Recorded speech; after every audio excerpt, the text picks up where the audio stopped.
You support Hezbollah too, don't you? Again, I find this line of questioning extraordinarily disappointing, Is that a Senator. no? That Or you have Arab American constituents that you represent is in that your great state. Yes, ma'am, I understand that, but my time's limited, and I apologize, but is that a yes or a no? A yes or no question to do I support Hezbollah? The answer is I don't support violence, whether it's Hezbollah, Hamas, or any other entity that invokes it. You can't So bring no, yourself to say no, can you? No, I can say no. I can say yes. But What you I can haven't. say is You just your can't line make of yourself questioning. do it. Do you Senator, support or oppose Iran and their hatred of Jews?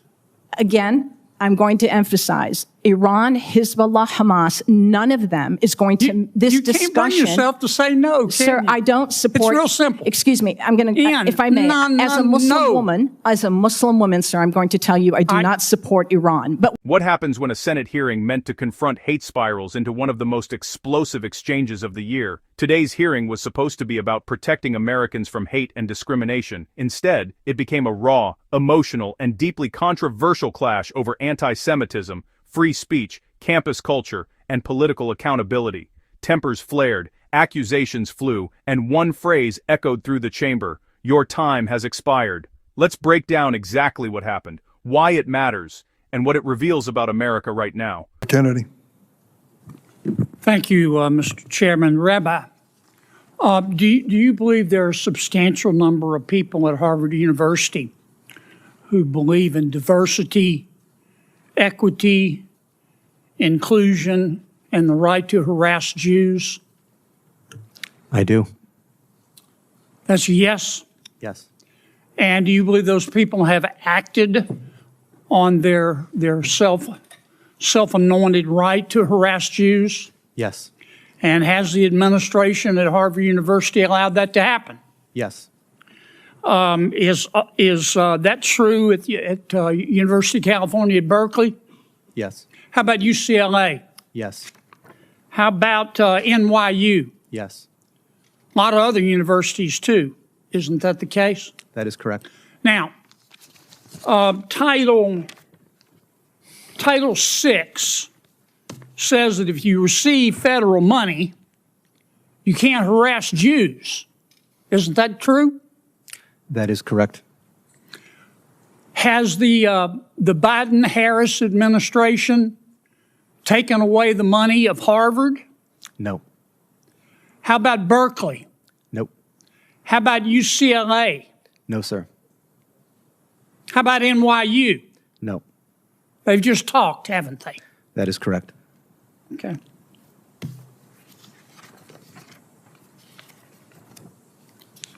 Do you think this condoned behavior at these universities, this condoned belief at these universities, and let me state it again, they believe in diversity, equity, inclusion, and the right to harass Jews. It's what they believe. What you do is what you believe. Everything else is just cottage cheese. Do you think that is consistent with their mission as universities? Absolutely not.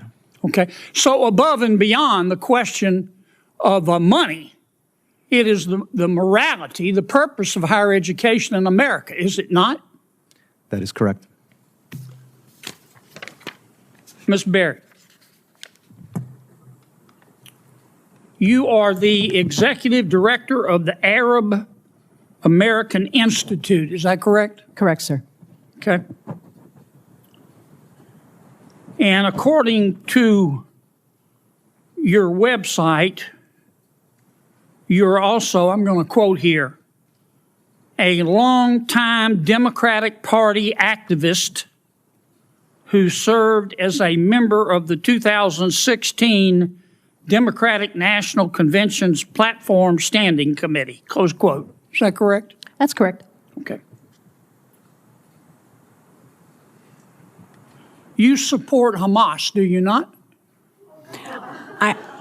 Senator, oddly enough, I'm going to say thank you for that question because it demonstrates the purpose of our hearing today in a very Let's start effective first way. with a yes or no. Hamas is a foreign terrorist organization that I do not support, but you asking the executive director of the Arab American Institute that question very much puts the focus on the issue of hate in our country. Well, I got your answer, and I appreciate it.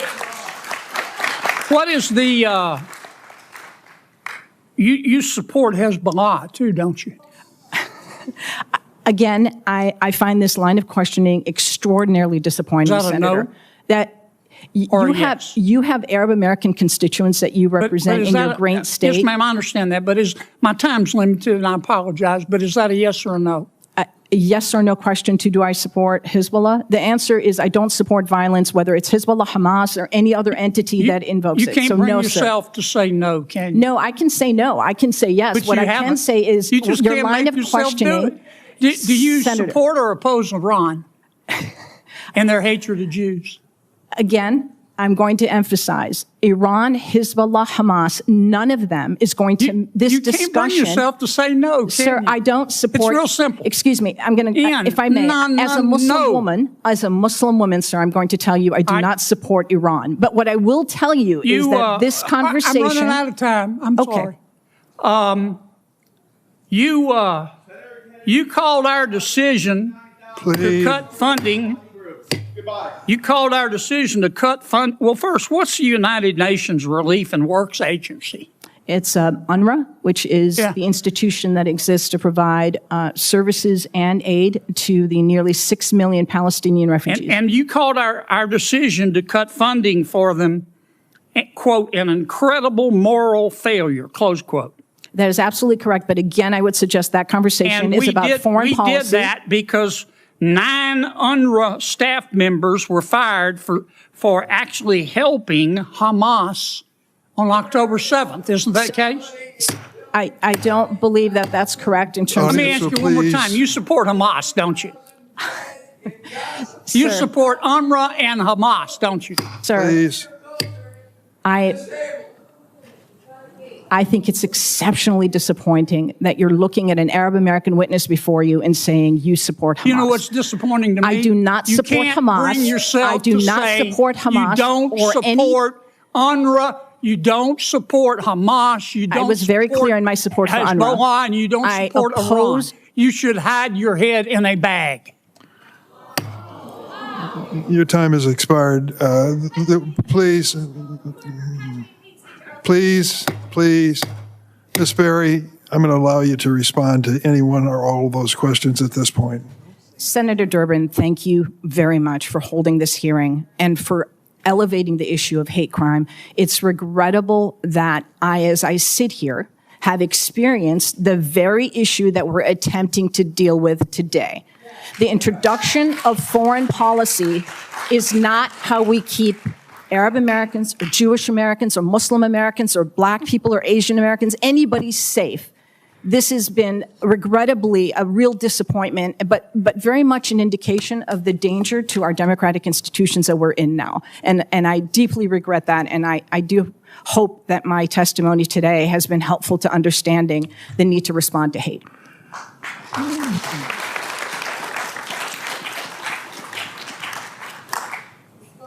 Over the weekend, I went to a synagogue in my hometown of Springfield.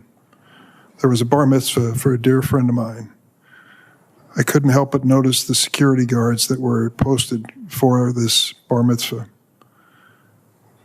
In addition, I went to a meeting where a dear friend of mine, a Jewish friend of mine in Chicago, she's been my friend and worked for me for 40 years, was almost in tears over the anti-Semitism that she has witnessed. She was wearing a Star of David around her neck. And she said, I do that because I won't give up. I won't give up. I thought about it for this hearing, but I also thought about Wadia, a 6-year-old boy. I have a 5-year-old granddaughter. I love her like life itself. I cannot imagine this poor little boy answering the door and losing his life because he's Palestinian. My God, we can't say those things that I've just said in the same sentence without some people saying, oh, you've just chosen sides. I'm not choosing sides here except for the side of, I hope, common decency and democracy. We've got to have this conversation. We've got to do it in a civilized manner. I regret some of the things that were said today at this hearing, but we are a free nation, and that's what happens in a democracy. As sad and as disquieting as it may be, that is part of it. The title of today's hearing was inspired by Dr. King's Don't forget to like and subscribe.